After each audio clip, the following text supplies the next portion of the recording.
El término palabra proviene del latín parábola y expresa uno de los elementos más imprescindibles en cualquier lenguaje. En nuestra vida cotidiana, ya sea por costumbre o un malentendido, dotamos a ciertas palabras un significado que no les pertenece. Por eso, esto es 8 palabras que usás sin saber su significado.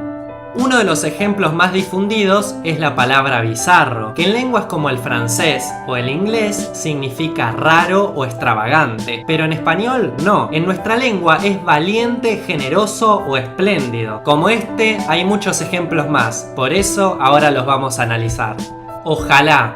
Ojalá es una de las palabras que más utilizamos en nuestro día a día y se trata de una interjección que manifiesta un deseo de quien la pronuncia. Si una persona comenta, ojalá que mañana no llueva, estará deseando que las condiciones climáticas de la próxima jornada no incluyan precipitaciones. Incluso podría considerarse que el sujeto en cuestión le está pidiendo a Dios que se cumpla su deseo. La cuestión es que, al contrario de lo que puedan suponer, su origen no se refiere al Dios judeo-cristiano. Esta es una noción que procede de la expresión árabe Lau Ya Alá, la cual puede traducirse como si Alá así lo desea. Y teniendo en cuenta lo poco establecida que está la religión musulmana en los países de habla hispana, cada vez que alguien hace uso de esta palabra, no solo le está pidiendo un favor a Dios, sino que lo está haciendo al Dios equivocado.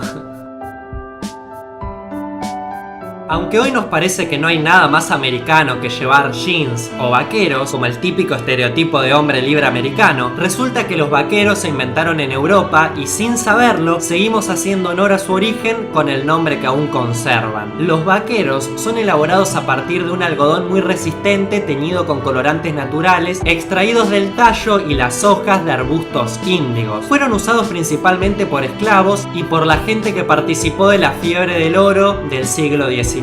Los mineros necesitaban ropa resistente que fuera difícil de rasgar y que los ayudara a soportar las arduas jornadas laborales. La palabra jeans viene del material creado en Europa, en concreto en la ciudad italiana de Génova, que en esos momentos se la traducía a algo así de Gínova. A los marineros que llevaban prendas de este material se les llamaba jeans, como deformación del gentilicio genovés o ginovés.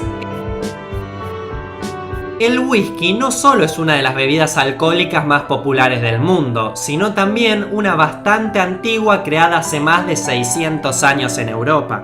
Los monjes medievales lo llamaron aqua vitae, que significa agua de vida en el latín. La expresión se vio transformada cuando se pasó al gaélico, donde lo llamaron whisky vita. Los años hicieron que la palabra terminara siendo whisky. La E del whisky se añadió más tarde para diferenciar los whiskies de mejor calidad, en una época en la que la reputación del whisky escocés era muy pobre.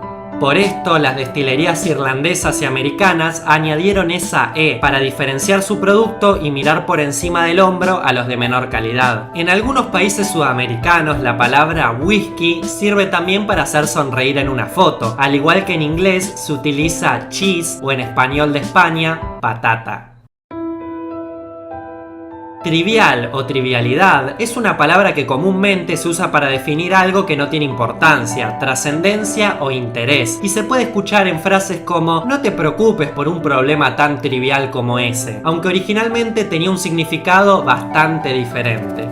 En el latín clásico había un sustantivo neutro que servía para denominar el lugar donde concurren 3 calles o 3 caminos, y que determinó denominando cualquier cruce, sin necesidad de que fuera 3 el número de las calles que lo componían. A este sitio se le llamó trivium, lugares de charla y zonas de reposo donde tradicionalmente se encontraban los viajeros, las personas de negocio y hasta las prostitutas. De ahí derivó, entre otros, el adjetivo trivialis, que ya es definido por el historiador Suetonio en el año 69 como algo vulgar, ordinario, de poca importancia, común y corriente. De ahí surgió trivial, que es un adjetivo que describe algo común que carece de importancia o novedad, sabido por todos. Salario. Antiguamente la sal se usaba para muchas cosas importantes, de ahí que muchas veces se describiera como el oro blanco.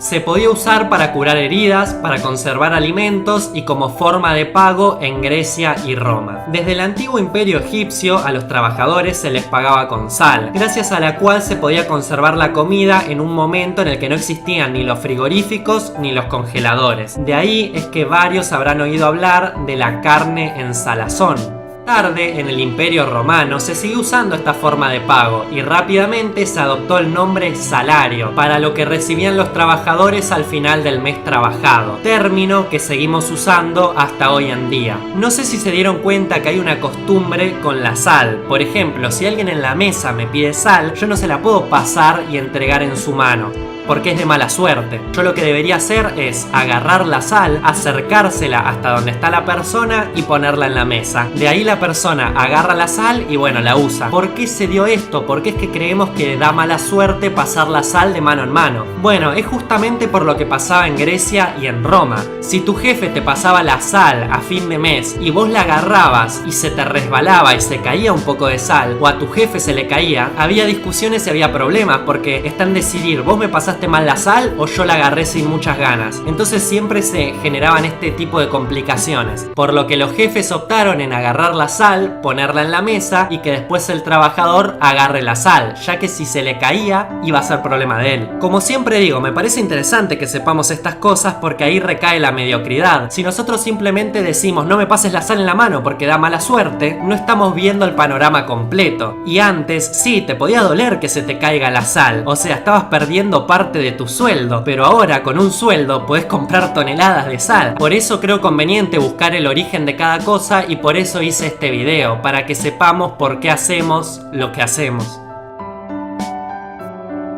Desastre.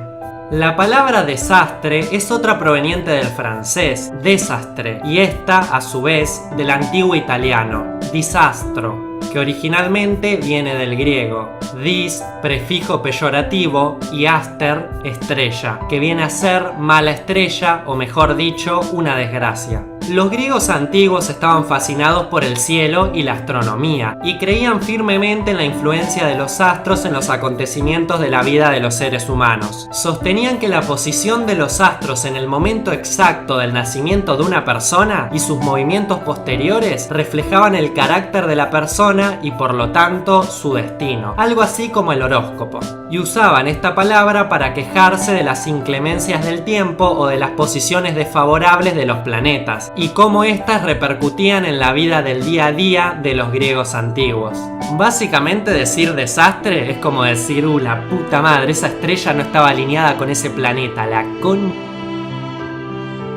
Capuchino. Supongo que todos nosotros conocemos al capuchino como un café al que se le añade leche hervida y se suele servir con canela o chocolate en polvo, pero en realidad tiene un origen bastante más sorprendente. La palabra capuchino viene de la palabra capuccio, que significa capucha, y cuya asociación se remonta al color marrón de los hábitos de los monjes capuchinos.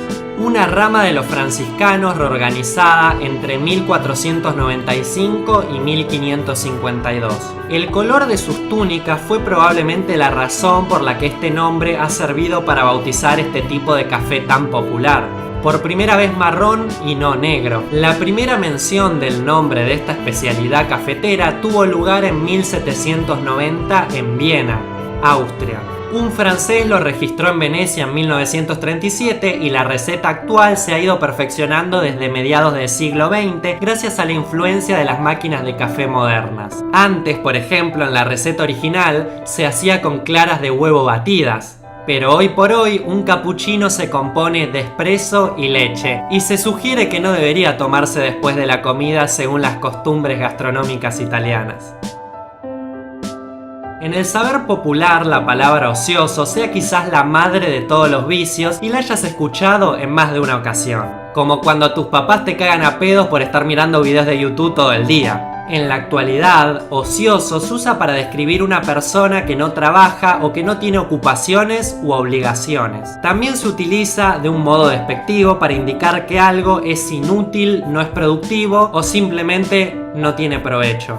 Pero los romanos, al ser un pueblo guerrero, no eran muy amantes del trabajo. Sin embargo, sí que eran amantes de las casas lujosas, las calles asfaltadas y las grandes obras de ingeniería. Este interesante problema de producción, de falta de mano de obra vocacional, lo resolvían con esclavos, y por ende muchos ciudadanos tenían tiempo libre para ser ociosos. Gracias a todo esto nacieron muchos de los grandes filósofos de la antigüedad, ya que se consideraba que una persona podía dedicarle el tiempo suficiente a las grandes incógnitas de la humanidad si tenía la vida resuelta. Lo que no significa que no lavaban los platos o ordenaban su habitación, sino que eran libres de invertir todo su tiempo y esfuerzo en el antiguo arte de filosofar.